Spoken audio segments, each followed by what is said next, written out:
अस्सलाम वालेकुम, खुशामदीद, सुबह खैर तमाम देखने वालों को। प्रोग्राम है गुड मॉर्निंग कराची और मैं हूं आपका मेज़बान मोहम्मद यासिर। नाज़रीन, प्रोग्राम में अपने मुख्तलिफ मामलात पर, मुख्तलिफ अमूर पर बात होती है। मुख्तलिफ मसाइल के हवाले से सिलसिला आज भी जारी रहेगा। गुज़िश्ता दिनों बात हुई कुछ तालीमी मामलात के हवाले से और ख़ास तौर पर मुहर्रमुल हराम का जो पहला अशरा है उस पर खुसूसी हम प्रोग्राम्स आपके लिए लेकर आए और इंशाल्लाह इसी तरह प्रोग्राम का सिलसिला आगे भी जारी रहेगा। बहुत सारे मामलात के हवाले से गुफ्तगू प्रोग्राम में हुई है, ख़ास तौर पर कोरोना वायरस की वजह से अब तक जो सूरत हाल है उसके ऊपर तफसीलन हम अपने प्रोग्राम्स में गुफ्तगू की है और बार बार ये बात दोहरानी पड़ती है कि ख़तरात अभी भी मौजूद हैं और केसेस में किसी तौर पर कमी नज़र नहीं आ रही। तो इसलिए बेहतर ही है कि एहतियात रखी जाए और जो मुख्तलिफ सवालात आपके मौसूल हो रहे हैं उसके ऊपर कोशिश करते हैं बात करें। इसी तरह जो प्रोग्राम का हमारा दूसरा हिस्सा है उसमें उमूमन बात होती है आपकी सेहत के हवाले से। मुख्तलिफ मौज़ूआत पर उसमें भी गुफ्तगू होती है और आपके सवालात भी मौसूल होते हैं और देखने वाले चाहते ये हैं कि प्रोग्राम में ज़्यादा से ज़्यादा उनकी राय को शामिल किया जाए, उनकी कॉल्स को प्रोग्राम का हिस्सा बनाया जाए। मुख्तसर वक्त में कोशिश यही होती है कि आपकी कॉल्स को ज़्यादा से ज़्यादा शामिल किया जाए। गुज़िश्ता दिनों जो प्रोग्राम रहा है उसके हवाले से भी चंद तजावीज़ जो भेजी गई, मेरी कोशिश ये होगी कि इंशाल्लाह प्रोग्राम में ज़रूर आपकी तजावीज़ को शामिल किया जाए और प्रोग्राम को बेहतर बनाने के लिए बेहद ज़रूरी है। तो हमारी कोशिश यही होती है कि देखने वालों की जो राय है उसको ज़रूर प्रोग्राम का हिस्सा बनाएं। आज बात होगी कुछ सियासी सूरत हाल के हवाले से। प्रोग्राम के आगाज़ में इस वक्त जो जारी सूरत हाल है इसके ऊपर बात करना ज़रूरी है मुख्तलिफ मसाइल के हवाले से। बड़े ख़ास मेहमान आज स्टूडियोज़ में तशरीफ़ फरमाए हैं, उनको सबसे पहले खुशामदीद कहूँगा और उनसे फिर बात होगी मुख्तलिफ जो मामलात हैं उस पर। सबसे पहले हमारे जो मौजूद मेहमान हैं एडवोकेट मुमताज़ गोपांग साहब, पाकिस्तान तहरीक इंसाफ से आपका ताल्लुक़ है, उनको मैं इस नशिस्त में खुशामदीद कहूँगा। बहुत शुक्रिया मुमताज़ साहब प्रोग्राम में हमें वक्त देने के लिए। दूसरी जो हमारी मेहमान हैं मुसर्रत नियाज़ी साहिबा, पाकिस्तान पीपल्स पार्टी से आपका ताल्लुक़ है, आप मुख्तलिफ प्रोग्राम्स में हमें देखते हैं, पीपल्स पार्टी की नुमाइंदगी करती हैं और आज सुबह के वक्त हमारे साथ यहाँ पर मौजूद हैं, उन्हें भी मैं खुशामदीद कहूँगा। बहुत शुक्रिया, बड़ी नवाजिश मुसर्रत आपा प्रोग्राम में हमें वक्त देने के लिए। सही मुख्तलिफ हवालों से आज बात करनी ज़रूरी है जो ख़ास तौर पे फ़ैसले किए जा रहे हैं तालीम के हवाले से। ख़ास तौर पे जो हमारा और आपका जो एक कंसर्न है सिंध सूबे के अंदर ख़ास तौर पे तालीमी पॉलिसी का ऐलान किया गया, यकसा तालीमी पॉलिसी का ऐलान हुआ और पूरे मुल्क में उसका नफाज हुआ, लेकिन सिंध सूबे में वो इम्प्लीमेंट नहीं हो सका। सवाल पूछने का मकसद ये है कि यहाँ पर मुख्तलिफ हवालों से जब भी कोई अहम फ़ैसले किए जाते हैं, चाहे कोरोना वायरस के हवाले से हो, तालीम के हवाले से हो या किसी भी हवाले से, हर चीज़ सियासत की नज़र हो रही है। लोग ये जानना चाहते हैं कि ये जो टकराव है इसकी इस वक्त क्यों ज़रूरत पेश आ रही है और क्यों टकराव की तरफ जाते हैं। ख़ास तौर पे जो सेहत और तालीम दो अहम मामलात हैं इसके ऊपर मैं चाहूँगा इसके ऊपर ज़रा बात करें। जी थैंक यू यासिर भाई। असल में इस वक्त जब के सिंध में जो गवर्नमेंट है वो पाकिस्तान पीपल्स पार्टी की है और वफाक में पाकिस्तान तहरीक इंसाफ की गवर्नमेंट है, लेकिन अगर पॉलिसीज़ पे हम देखें जो भी पॉलिसी बनती है, कोई वफाक बनाता है या कोई भी मुल्क कोई पॉलिसी बनाता है जिसमें अगर हम फ़ॉरेन को देख लें, आप अभी USA की गवर्नमेंट कभी एक पॉलिटिकल पार्टी के पास होती है, कभी दूसरी के पास होती है और सारी दुनिया में इस तरीके से एक पार्टी कभी भी रन नहीं करती, दो दो तीन तीन पार्टियां रन करती हैं और वो अपनी पॉलिसीज़ बनाती हैं।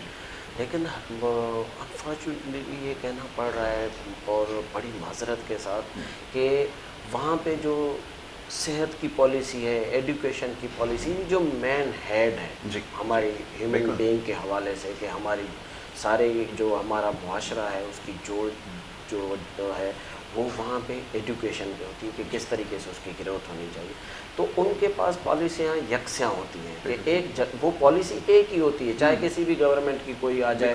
हाँ, ज़रूर उसमें थोड़ी सी चेंजिंग्स तो होंगी, लेकिन इस तरीके से वो कोई ऐसी चेंजिंग्स नहीं करते कि उस पर कोई ऐसी चीज़ें आ जाएं कि वो थोड़ा सा स्टॉप हो जाए, कोई या दूसरी कोई मसाइल की वजह से कुछ नहीं आना चाहिए उस हवाले से। लेकिन हमारे पास जो है ना पाकिस्तान में ये बड़ा मसला चला है। इससे पहले भी हम आपके प्रोग्राम में एक बड़ा आपने मुझे कहा था कि बहुत सारे आपने जो है नई तख्तियाँ नहीं लगाई और नए कोई आपने प्रोजेक्ट नहीं दिए। तो मैंने उस पर ये कहा था कि यासिर भाई हम नए प्रोजेक्ट कैसे दें कि आपके साल वाले जो पुराने प्रोजेक्ट हैं जिन पे बहुत सारा पैसा आपके मुल्क का ज़ाया हो चुका है और उन पे लग चुका है, अगर आप उनको मुकम्मल नहीं करेंगे तो वो पैसा तो कहाँ जाएगा, वो तो वैसे ही पड़ा रहेगा और फिर आप दूसरी नई पॉलिसीज़ दे देंगे तो प्रॉब्लम हो जाएगा। तो अब जब से ये 3 साल हुए हैं गवर्नमेंट के ना, तो इन 3 सालों में पोजीशन ये है पाकिस्तान पीपल्स पार्टी, ये तो एजुकेशन का मामला है ना, लेकिन कोई भी मामला हो आप उठा के देख लें, न्यूज़पेपर, दूसरी चीज़ें देख लें, कोविड-19 हो।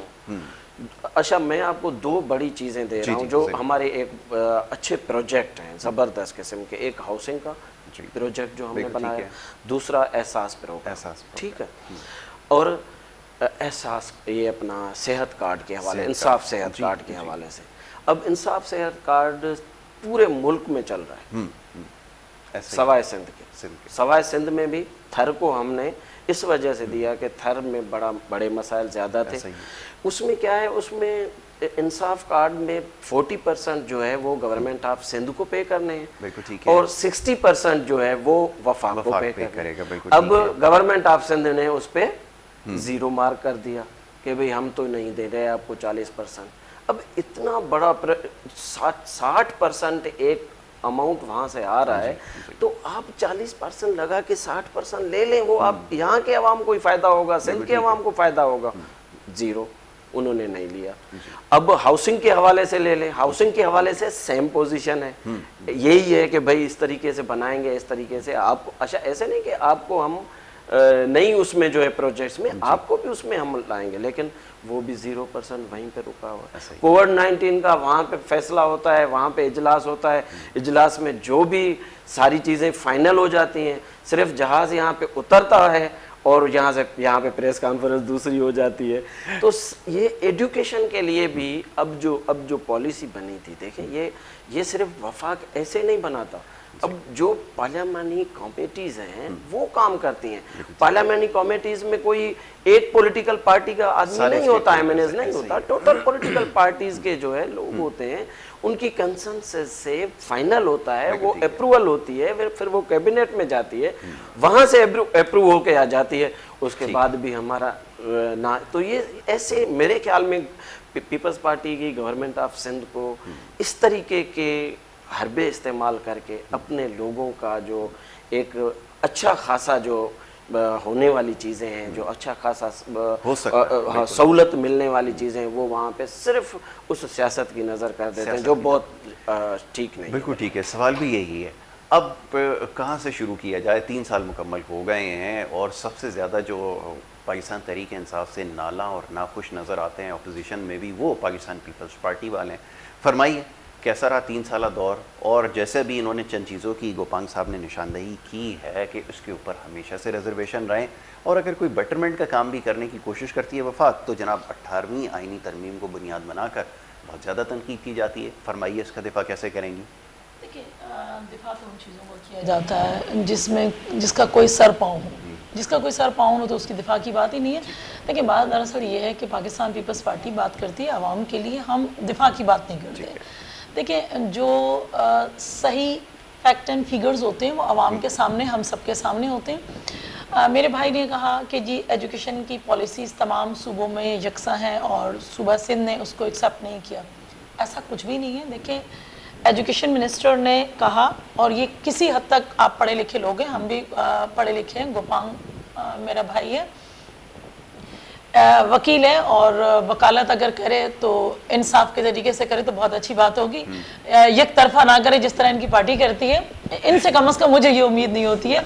अच्छा, बड़ा मसला ये है कि देखिए, हमने ये नहीं कहा, हमने कहा कि देखिए एक निज़ाम अगर सूबा सिंध है फ़र्ज़ करें, या पंजाब है, या KPK है, बलूचिस्तान है, तमाम के तमाम हमारे अपने और अपने सूबे हैं, जो भी तरक्की करेगा वो उससे फ़ायदा पाकिस्तान को ही होगा। बात दरअसल ये है कि देखिए, अगर सिंध के अंदर है तो ये तमाम कह दें कि जी तमाम का तमाम यकसा कोर्स होगा, सब कुछ होगा। देखिए, हमने कहा है कि जिस तरह के सब्जेक्ट्स हैं साइंस के, वो अगर उनका इम्प्लीमेंट तमाम सूबे में कर दिया जाता तो कोई मज़ायका खेज़ बात नहीं है, ठीक है। और अगर फ़र्ज़ करें कि यहाँ अगर सिंधी पढ़ाई जा रही है तो वहाँ से ऑर्डर आ जाए देखिए हमारी मदर टंग है, और अगर उसको हमने इम्प्रूव नहीं करना और उसको हमने बच्चों अगली कौम अगली नस्ल तक नहीं पहुंचाना, तो ये भी एक ज्यादती होगी। तो देखिए उस चीज़ पे जहाँ तक गोपांग मेरे भाई ने कहा कि जी सब मौजूद होते हैं, सब ऐसा नहीं है। इन्होंने तो ये खान साहब की गवर्नमेंट जब से आई है, इन्होंने तो नो लिफ्ट का बोर्ड लगाया हुआ है अपोजिशन के लिए। और आपको पता है, हम सबको पता है कि अपोजिशन का सही अगर रोल प्ले कर रही है तो वो पाकिस्तान पीपल्स पार्टी कर रही है। फ्रेंडली मैच नहीं खेल रहे हम। अगर जब फ्रेंडली मैच नहीं खेलेंगे तो वो चीज़ें हम पाकिस्तान पीपल्स पार्टी के लोग उन्हें बिल्कुल पसंद नहीं है। अगर पसंद नापसंद का अंदाज़ा इससे लगा लें कि खान साहब इन 3 सालों में अगर 4 दफ़ा कराची तशरीफ़ लाएँ, स्पेशली सिंध अगर तशरीफ़ लाएँ, तो इंटीरियर सिंध के अंदर गांव देहातों में तो सिर्फ जो है ना ये वोट मांगने की हद तक तो जाया करते थे। यहाँ जब इतने बड़े शहर में जो रेवेन्यू जनरेट करके आपको दे रहा है, जिससे हमारा मुल्क चल रहा है, जिससे आपकी गवर्नमेंट चल रही है, उस तमाम चीज़ों को तो आप लेकर आते हैं, बिजनेसमैन से मुलाकात करते हैं। यहाँ का सीएम है, उसको आप पूछते ही नहीं है, आपको पता ही नहीं होता कि यहाँ पे कोई सीएम है।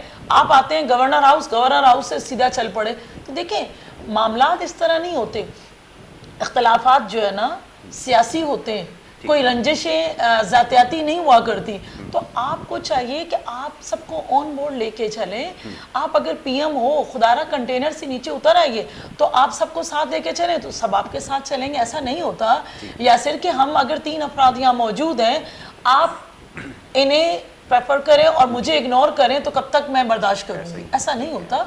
दूसरी बात, मेरे भाई ने कही सेहत की वजह से हमने इंसाफ कार्ड दिया, फलाना दिया, हमने तमाम सूबों में दिया, सुबह सिंध में नहीं दिया। और देखें अगर सुबह सिंध में नहीं दिया तो चलें सिलेक्टेड ही सही, लेकिन हम थोड़ी देर के लिए मान लेते हैं कि आपको यहाँ पे एमपीएस की भरमार मिली, एमएनएस आपको 14 मिले, तो आपने फिर यहाँ क्या डिलीवर किया? आपने एहसास प्रोग्राम दिया, बहुत अच्छी बात है जी, दें करें आवाम के लिए, हम तो खुश होंगे। लेकिन क्या ही अच्छा होता कि पाकिस्तान पीपल्स पार्टी ने अगर शहीद मोहतरमा बेनज़ीर इनकम सपोर्ट प्रोग्राम अगर चलाया था, तो हमने यासिर ये नहीं किया था कि जी हाँ हमारी मर्जी चल रही है, 18 अमेंडमेंट के बाद तमाम सूबे उसमें शेयर डालें, तमाम करें, ऐसा नहीं था।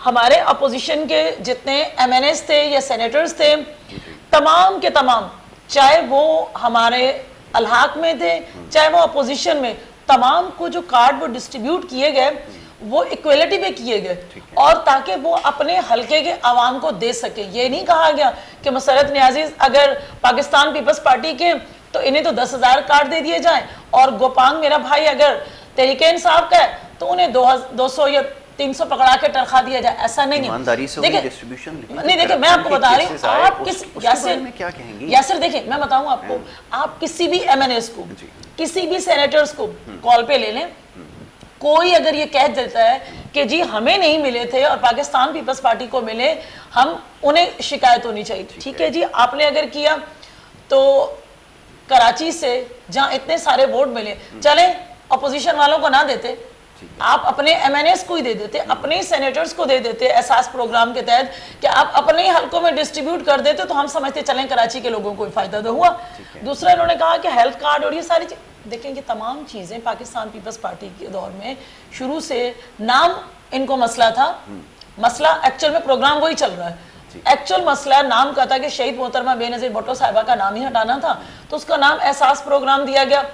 व्हाटएवर कोई भी प्रोग्राम दे, ये तमाम के तमाम इनकी जो बेसमेंट है, इनका जो हमने जो रखी है बेस, वो पाकिस्तान पीपल्स पार्टी ने रखी है, और कोई भी अगर उसको लेके चले हम उसको वार्म वेलकम करेंगे, लेकिन इक्वलिटी की बिना। ठीक है, बराबरी की बुनियाद पर काम होना चाहिए। जी गोपांग साहब, अब उन्होंने इन तमाम चीज़ों को जिसकी निशानदेही की गई है कि यकसर मुस्तरद की, और उन्होंने कहा कि बराबरी की बुनियाद पर अगर फैसला हो तो वो काबिल कबूल होगा। अब ये फरमाइए कि ये गिला हमेशा से करते आए, एक और बात ये आगे भी करते आए माजी में, वो ये कि जनाब वसाइल की तकसीम मुनसिफाना नहीं हुई, रिसोर्स की कमी है, फंड्स की कमी है, इसको कैसे दिफा करेंगे, ये ज़रा फरमाइएगा, क्योंकि ये बात तो कहीं ना कहीं साबित भी हुई फ़ंड्स के हवाले से जो इनको कमी का सामने रहा। फिर उन्होंने कहा कि यहाँ से जो सबसे ज़्यादा पैसे कमा के दिए जाते हैं वफाक को, उसमें से अगर इनको बराबर का हिस्सा नहीं दिया जाएगा तो फिर मामला आगे कैसे बढ़ेंगे, और फिर ये जो प्रोग्राम्स के नाम की तब्दीली और इसके अलावा और क्या किया गया, ये ज़रा फरमाएं जी। यासिर भाई, असल में तो हकीकत ये है कि मैं सिर्फ आपके प्रोग्राम में नहीं जी। लेकिन हर प्रोग्राम में अगर कोई ऐसी चीज़ होती है तो मैं उस पर 100% अगर हमारे गवर्नमेंट की तरफ से भी कोई ऐसी चीज़ होती है मैं यहाँ पे बात कर देता हूँ, क्योंकि हम एक एज ए पाकिस्तानी जो है ना, मेरा दिल ये कहता है कि मैं यहाँ पे बैठ के वो बोलूँ। लेकिन हमारी बहन ने कोई भी मेरे सवालों का जवाब नहीं दिया। देखिए, मैंने कहा था इंसाफ जो है अपना सेहत कार्ड के हवाले से, इंसाफ सेहत कार्ड इनका प्रोग्राम नहीं था, ये हमारा प्रोग्राम है और हमने अभी स्टार्ट किया है, ठीक है। अब सिंध में मैंने उसका मिसाल दिया, वो मुझे जवाब नहीं हमारी बहन ने दिया कि भाई हर जगह पे हमने डिस्ट्रीब्यूट देखे। मैंने कहा कि थर में डिस्ट्रीब्यूट हुआ है, इस वजह से कि वहाँ पे बॉस जो है ना मसाइल बड़े हैं और वहाँ पे नहीं हो रहा, वहाँ पे डिस्प्यूट हुआ है। लेकिन दूसरी जगहों पे इस वजह से नहीं हुआ कि आपकी अना की वजह से कि 40% हम नहीं भरेंगे। 40% दे के अगर 60% आ रहा है तो आपको देना चाहिए। उसका जवाब मेरी बहन ने नहीं दिया।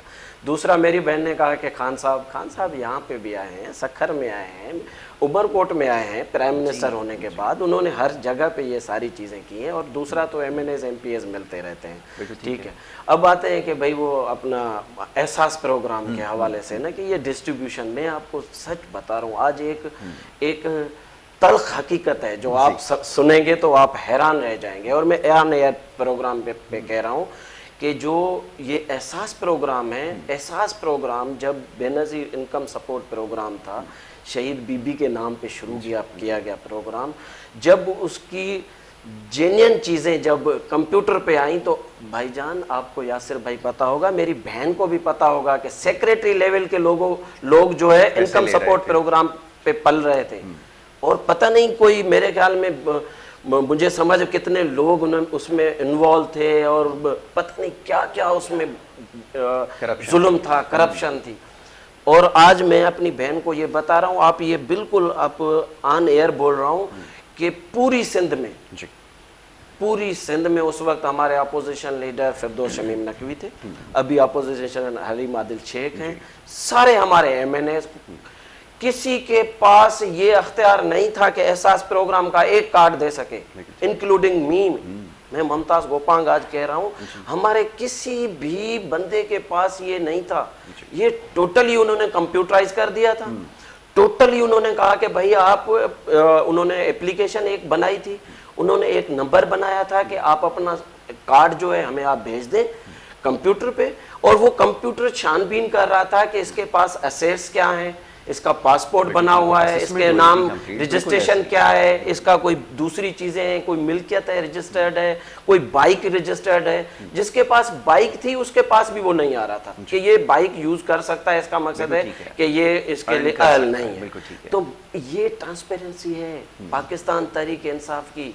और इस हवाले से अब आप क्या कहेंगे कि हम MNAs को क्यों दें, MPs को क्यों दें? ये जब ऐसी चीज एक बंदा बैठ के अपने गांव से SMS करता है और वो बिल्कुल इसके अहल है कि उसको मिलना चाहिए, तो हम इसमें हमारे लोगों ने हमारी पार्टी में बड़ा उसमें मीटिंग्स में हमारे ऊपर इतनी तनकीद की कि आप लोग बेवकूफ़ हो, आप लोगों को सियासत नहीं आती। अरे भाई क्यों? इस वजह से कि पीपल्स पार्टी अपने लोगों को देते हैं, वो खुद बांटते हैं, वो लोग उनके साथ चलते हैं। आप तो ऐसे डायरेक्ट दे रहे हैं, तो लोग हमारे साथ क्यों चलेंगे? बिल्कुल ठीक है। अच्छा, इसके ऊपर गुफ्तगू जारी रखते हैं, ज़रा इसका जवाब आपसे लेंगे, इस हवाले से भी बात की जाएगी। और ये बात कहाँ तक दुरुस्त है कि वफाक जो है वो मुदाखलत करता है ख़ासतौर पर सूबों के मामलात के अंदर, इसके ऊपर अभी गुफ्तगू करनी है। एक छोटी सी ब्रेक लेनी होगी, ब्रेक के बाद जब वापस आएंगे तो ये गुफ्तगू जारी रखेंगे। आप देखते रहिए प्रोग्राम गुड मॉर्निंग कराची।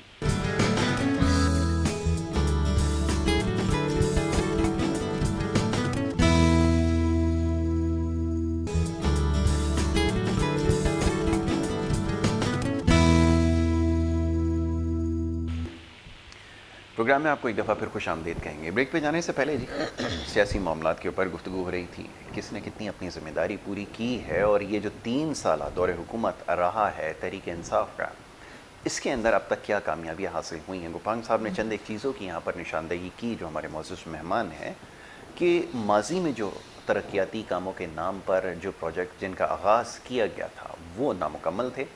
और ये बात दुरुस्त है कि उस पर हुकूमत के बहुत ज़्यादा पैसे खर्च हो चुके हैं।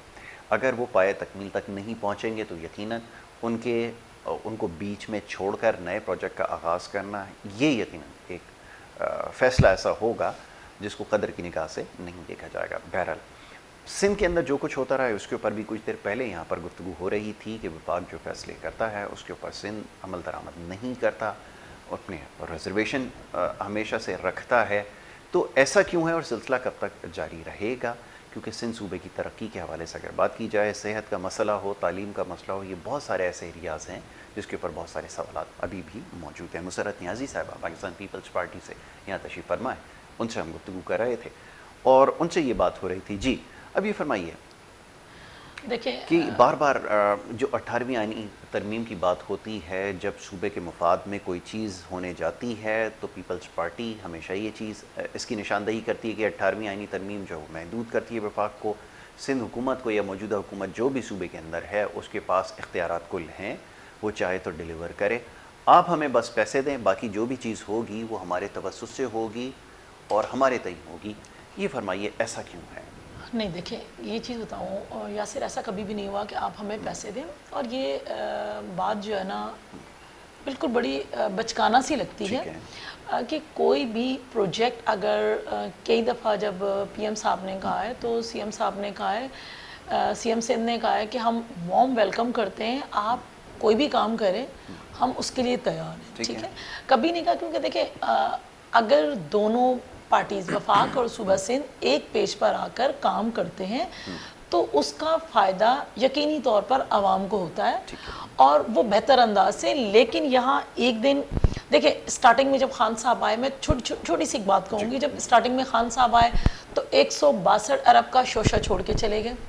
वो शोशा माइक्रोस्कोप में भी नज़र नहीं आ रहा। ठीक है, दूसरी दफ़ा बात हुई तो 1100 अरब का हो गया जी वाह वाह करने के लिए। अब वो जब हम क्या, कोई भी सूबा ये नहीं कहता कि जी हमें थाली में इनके जिस तरह नफीस लोगों की आदतें हैं, शायद उन्होंने इनकी आदतें ख़राब की होंगी, खुद से भी ख़राब थे, मज़ीद ख़राब हो गए, कि बोरी में बंद करके पैसे कोई सूबा नहीं लेता है। ठीक है, उसके प्रोजेक्ट्स होते हैं और प्रोजेक्ट के तहत सीएम जो है ना सारे काम नहीं कर रहा होता। ठीक है, या पीएम काम नहीं कर रहा होता, अपने इदारे कर रहे होते हैं। ठीक है, उसके तहत काम होता है। मैं आपको एक छोटी सी एग्जांपल दूं, मैं पिछले दिनों पढ़ रही थी कि एक अच्छी चीज़ है, ये कोई गलत बात नहीं है कि केपीके के जो खेलों के वजीर हैं उन्होंने कहा कि हमें सिंध से हेल्प लेनी पड़ेगी कि उन्होंने खेलों का जो इंफ्रास्ट्रक्चर है वो बहुत अच्छे अंदाज से उसको स्टार्ट किया। वो कौन से वजीर थे? अच्छा ठीक है ना, मैं बताऊं आपको, और मैं इसका प्रूफ भी देने के लिए तैयार हूं अगर गोपांग कहे तो। ठीक है, मुझे दे मैं आपको कह अच्छा मैं आपको कह रही हूं, अच्छा देखिए ओलंपिक्स के हवाले से भी बकायदा प्रेस कॉन्फ्रेंस कर रहा हूं। अच्छा मैं बता रही हूं आपको, ये अल्फाज उनके हैं कि मेरे नहीं। ठीक है, ये केपीके के मिनिस्टर के हैं, वो होश आवास में ही कह रहे हैं। अल्लाह करे वो होश आवास नहीं हो। वो और वो बाकायदा ऐसा नहीं कि वर्बली का, रिटन है। अच्छा जी, रिटन लेटर उन्होंने कहा है। और अगर वही बात है ना, देखिए अच्छी चीज़ है, अगर केपीके में कोई चीज़ अच्छी होने जा रही है या अच्छी हुई है और मैं कहती हूँ कि जी बहुत अच्छी जा रही है, तो यकीनन उसको इम्प्लीमेंट दूसरे सूबे में करने में कोई कबाहत नहीं। ठीक है, ठीक है। सूबे पंजाब में अगर कोई चीज़ अच्छी हुई है और सिंध कहता है कि जी वहाँ चीज़ अच्छी हो रही है और हम उनसे हेल्प ले लेते हैं, तो मैं समझती हूँ कि कोई गलती वाली बात नहीं है। ठीक है, तो मसला ये नहीं है कि हम अच्छा कहें या बुरा कहें, हम हमेशा एक दूसरे के ऊपर तनकीद करते हैं। क्या ही अच्छा हो कि तनकीद ज़रूर करें बराए इस्लाह होनी चाहिए, इस्लाही तौर पे तनकीद हो। ये ना हो कि जी सब कुछ अच्छा पीटीआई में है, सब कुछ अच्छा पीपल्स पार्टी में, ये नहीं, ये मुमकिन नहीं। देखिए दूसरी बात ये है कि भाई ने कहा कि जी शहीद मोहतरमा बेनज़ीर भुट्टो इनकम सपोर्ट में मामला बहुत ख़राब थे। चलें जी, ख़राब थे थोड़ी देर के लिए, मैं उसको मान लेती हूँ, तस्लीम कर लेती हूँ। नहीं देखिए, मैं तस्लीम कर लेती हूँ, लेकिन 3 साल का अरसा बहुत होता है चीजों को सुधारने के लिए। आप अगर जो है ना, देखिए आप उनमें से अगर किसी बंदे ने ऐसी हरकत की है तो मैं कहती हूँ उनको चौराहों पे लटका दिया जाए। नोटेड। देखिए उनको चौराहों पे लटका दिया जाए अगर वो डिफॉल्टर है। 3 साल काफी मैं 3 साल का काम बहुत है, 3 साल में ये बहुत कुछ हो सकता है। सिर्फ एलिगेशंस ना लगाए जाए, मैं लगाऊं गोपांग पे और गोपांग लगाए मुझ पर, तो इस तरह से मैं सिस्टम नहीं आपसे चला सवाल कर सकता हूं, फिर प्रोसीडिंग को आगे बढ़ाते जी हैं। बिल्कुल, 10 सवाल आपने कहा कीजिए। तीन साल के अंदर जो है चीज़ों को ठीक किया जा सकता है। मैं ये समझता हूं कि शायद 3 साल तो बहुत लंबा अरसा है, 1 साल के अंदर चीज़ों को बेहतर किया जा सकता है। भाई सवाल ये पैदा होता देखिए, है, 100 दिन का एजेंडा था, 100 दिन में ही सही कर लेते। 13 साल आपकी हुकूमत को हो गए, बिल्कुल बिल्कुल हुए, चीजें गांव खड़ी हैं, मैं निशानदेही करना अल्लाह शुरू पाक करूं। पाकिस्तान को कायम दायम रखे, नहीं, आने अल्लाह पाक वाले तो रखेगा, 1300 ज़ाहिर है, रशिया साल थोड़ी भी रहेंगे रखेगा, इंशाअल्लाह। आज आने जो जाने को हुकूमत 1300 साल बाद भी पीपल्स पार्टी की अगर वो हर गवर्नमेंट चीज रहेगी। अल्लाह के ऊपर छोड़ देंगी तो फिर भी जो इख्तियार पाकिस्तान जिंदाबाद, 13 सालों का कुछ ना पूछे। 13 सालों का क्या करें? देखिए, हम- नहीं, 10,300 देखिए। अरब रुपए का हिसाब किससे देखिए लें? देखिए, मैं मां बताऊं, 10,300 देखिए अरब। इदारे मौजूद हैं, हमें नैब ने कितनी दफ़ा बुलवाया जी, करप्शन करप्शन करप्शन, अब तक तो मेरे ख्याल में कुछ नहीं हुआ ना। खान साहब का तो बस चले तो पाकिस्तान पीपल्स पार्टी के लोगों को लाइन में खड़ा करके भून डालें और कहें सिर्फ मैं हूँ और मेरी हुकूमत रहे। कतई नहीं। नहीं, वो जो उनका इदारे, नजरिया, अब देखिए आपने खुद का इदारे काम करते हैं, देखिए इदारे अब काम करते हैं, नैब लेकिन भी उनका एक नजरिया, इदारा देखिए है। उनका नजरिया यही है कि देखिए नैब कब से पीछे, अगर मुझे खान बता साहब दें, के कहने पे चल रहे होते तो अब तक तो सारे लटक चुके होते। उनका बस नहीं चल रहा ना। तो मैं बता रही हूँ कि नैब ने जब बुलाया, ठीक है, मेरी लीडरशिप को भी, हाँ। चाहे एक आम पॉलिटिकल वर्कर या वजीर या एमपी है, एमएनए भी है, तो हम गए। अगर मोजिज़ अदलिया ने जब हमें बुलाया हम गए। देखें, अगर कोई करप्शन है, जाहिर होती है, हम कहते हैं आप हमें सजाएं दें, आप उसको निकालें, सिर्फ ये ना कहें ना, इल्जाम साबित करें ना। देखिए, आपके पास अपने जो लोग दाएं बाएं मौजूद हैं, खुदारा इतनी दफा उनको भी नैब में बुलवाइए, इतनी दफा अदालत के भी चक्कर उन्हें लगाइए। और जब यहाँ हमारे यहाँ तो देखिए, एक चीज में छोटी सी मिसाल आपको दूं, हमारे यहाँ तो अभी कादिर भाई का इलेक्शन हुआ, ठीक है, उसके अंदर, उस हल्के के अंदर एक शख्स ने, एक कॉमन बंदा है, एक शख्स ने वीडियो बना ली जी। देखिए वीडियो बना ली, वीडियो बना के व्हाट्सएप उन्होंने शाला रजा को कर दी, सईद गनी को कर दी, कादिर पटेल को कर दी, कादिर मंदू खैल को कर दी, शाहिदा रहमानी को कर दी, इन सबको कर दी, एमपीएस एमएनएस को कर दी। उन्हें तो फौरन नोटिस आ गया कि आप हाजिर हो और आप बताएं। देखिए ये चीजें जो है ना, पता क्या, दोहरा इंसाफ इसको कहते हैं। मेरी बात कंप्लीट होने दीजिएगा। वजह ये है कि कोई शख्स व्हाट्सएप आपको कर दे, मुझे कर दे, तो इसका मतलब है हम इन्वॉल्व हो गए उसमें।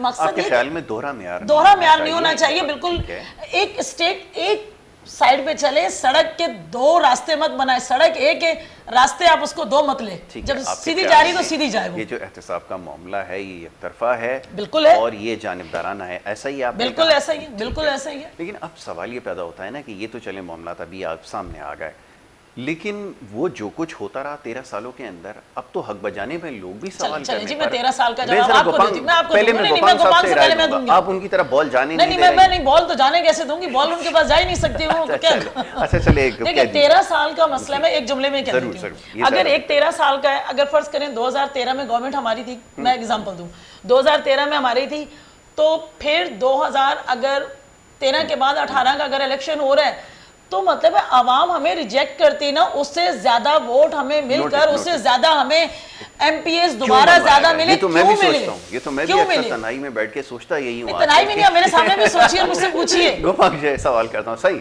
फरमाइए। अब ये बात तो बड़ी एक आप समझ लें ना कि चाहे आप जो भी एलिगेशन लगाते हैं, और ये भी कोई नई बात नहीं है, आसिफ अली जरदारी साहब को बगैर किसी उसके 11 साल है आपने एक शख्स के, मैं उनकी वो नहीं कर रहा, लेकिन ये इंसाफ का हमला, क्योंकि ताल्लुक वही है, बग़ैर किसी गुनाह के, जुर्म के आपने बड़े इल्ज़ामात लगते रहे, 11 साल के लिए आपने उनको जेल के अंदर डाल दिया, ज़िंदगी का आधा हिस्सा उन्होंने जेल में गुजार दिया। अब सिलसिला अब भी यही है। अब वो उन्होंने एक बात जो आखिर में कही है, ये बड़ी अहम बात है कि अगर ये सब कुछ हुआ है, आप 10,300 अरब का भी हिसाब मांगे हो ना, लेकिन लोग तो यहाँ पर मौजूद हैं, और अगर वो हमें पहले से ज़्यादा अक्सरियत दे के कामयाब कर रहे हैं, तो बताइए हम क्या कर सकते हैं, फरमाएं। देखें यासिर भाई, मैं थोड़ा सा पीछे जाऊंगा, इस वजह से पीछे जाऊंगा कि जो जैसे ही हमारी गवर्नमेंट आई, देखें इससे पहले तो बारियां थी, ठीक है, तुसी चलाओ फिर असी इंतजार करते हैं दूसरी बारी साड़ी, ठीक है, तो वो बारियों में तो वो सारी, देखें इन बारियों में ही नेब भी थी, इन बारियों में नेब भी मौजूद थी, ठीक है, लेकिन बारियां थी तो। और दूसरी चीज़ देखें, इन बारियों में भी दूसरी चीजें थी। इन बारियों में भी एक दूसरे पे जो इल्जाम लगाए गए थे, अगर आप माजी में चले जाएं तो बहुत बड़े खतरनाक किस्म के इल्जाम मुस्लिम लीग नून के पीपी के ऊपर थे, ठीक है, और पीपल्स पार्टी के नून लीग के ऊपर बड़े खतरनाक इल्जाम थे। लेकिन इसमें होता क्या है कि वो इल्जामात लगा दिए जाते हैं, उसके बाद बारियां जो होती हैं तो फिर चुप रहना पड़ता है। अब हमें ना बारी का इंतजार है ना दूसरी बारी का इंतजार है, हम पाकिस्तान के साथ हैं, ठीक है, ठीक हो गया। हम इसको उन बारियों को माइनस करके अब हम सर हिलाकर इसको यक्सर मुश्तरक। अब मैं इसमें आप जाता यासिर भाई, आपने भी देखा होगा, पूरी मीडिया ने देखा, और जब ये सिस्टम पहले तो वो मुझे और आपको भी पता था, हमने अकाउंट रन करने थे, उस वक्त रजिस्टर होते थे, उस पर पैसे लिखे जाते थे, फिर माइनस होता था, ठीक है। अब तो कंप्यूटर का ज़माना आ गया, जब ये सारे बैंक सारे ऑनलाइन सारी चीज़ें हो गई, तो देखें इदारे आज़ाद हम पहले भी कहते थे, अभी भी हम कहते हैं कि इदारों को आज़ाद होना चाहिए जो भी फैसला। तो आपने भी देखा, हमने भी देखा कि किसी के ठेले वाले के अकाउंट में अरबों रुपए, किसी कुल्फी वाले के ठेले के ऊपर, किसी मिठाई वाले के पास अरबों रुपए की ट्रांजैक्शन हुई हो गई। भाई मुझे बताओ यासिर भाई, और उसका कनेक्शन कहाँ से कहाँ जाके मिला, देखें। और उसमें हम अगर ये भूल रहे हैं, अगर पीपल्स पार्टी ये भूल गई है कि ओमनी ग्रुप जो 0 से स्टार्ट हुआ था और कहाँ पे आके पहुंचा, ठीक है। और मैं ये नहीं कहता हूँ, मैं ये कहता हूँ इसको यकसा बनाएं और इसको आप डिनाई नहीं करें। अभी मुझे फैक्ट्स फिगर याद नहीं है, लेकिन 300 अरब रुपए से ज्यादा का जो है इस वक्त तक जो है रिकवरी कर चुकी है नेब। 300 अरब बड़े मेहनत है, अमाउंट है यासिर भाई, कोई छोटा मोटा अमाउंट नहीं है। और आप जैसे हम अगर वो मांगते हैं कि भाई 13 साल का हिसाब तो आपको देना है, हमसे आप 3 साल का भी मांग लेते हैं कभी कभार, तो वो नहीं मिलता, उस जवाब को आंजू बांजू कर लिया जाता है और उसका जवाब नहीं मिलता हमें। देखें आ जाते हैं कि नेब यासिर भाई देखो, इस वक्त बड़ी जिसने गवर्नमेंट पाकिस्तान तहरीक इंसाफ की गवर्नमेंट बनाने में अगर इमरान खान साहब के बाद किसी का हाथ था तो वो किसका था, वो जहांगीर तरीन का था। आज देखो जहांगीर तरीन बाहर बैठा हुआ है बेचारा, इस वजह से कि भाई आप क्लीन होके आ जाओ, जो भी चीजें आपके ऊपर जो अगर कोई चीजें हैं देखें, उसके अलावा दूसरे, उसके अलावा आपको कभी नजर आया होगा कि सिटिंग मिनिस्टर के ने इस्तीफा दे दिया, नेब में हाजिर, हलीम खान ने इस्तीफा दे दिया, नेब में हाजिर। देखिए कोई खैबर पख्तूनख्वा में सब हर आदमी ने इस्तीफा दिया या चला। अभी हम इसके चले जाएं अपना बुखारी पे, उसने इस्तीफा दे दिया एक रिंग रोड वाले मैटर पे। देखिए ये इनके दौर में नहीं हुआ, इनके दौर में शर्जील मेमन ने पता नहीं कितना सा कितना पता नहीं क्या हिसाब किताब था, वो फिर मिनिस्टर। देखिए हम ये चाहते हैं कि इस हवाले से कोई नेब में कोई मुदाखलत नहीं है, ठीक है, ना होगी। नहीं वो ये नहीं कह रहे, वो ये कह रहे हैं कि देखें आपने ठीक है, ये भी पाकिस्तान में पहली दफ़ा हुआ कि जो सिटिंग मिनिस्टर्स थे या इक़्तिदार में लोग थे उनके ख़िलाफ़ जो है वो कार्रवाई हुई, लेकिन सिर्फ उनका कहना ये है कि जनाब मुख्तलिफ़ तरीक़ों से ट्रीट किया गया। जैसे जहांगीर को आपने सेफ पैसेज दिया, दूसरों के ख़िलाफ़ आपने जो प्रोसीडिंग्स है वो मुख्तलिफ़ तरीके से हुई हैं, उनको ज़्यादा रिलैक्सेशन मिली है।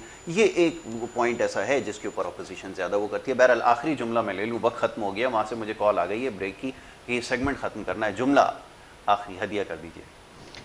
देखिए कुछ भी कर लें, हमें सोच पाकिस्तान के लिए पॉजिटिव रखनी चाहिए। ये बात है पॉजिटिव कि इन्होंने अपने लोगों को ग्रिल किया पाकिस्तान में। देखिए मैं बताऊं आपको, अगर रिवायत देखिए मैं एक ही बात कहूँगी कि खान साहब जब गवर्नमेंट में नहीं थे तो कहते थे कि मैंने अगर KPK में तरक्की देखी है तो 18 अमेंडमेंट की वजह से देखी है, एक चीज़।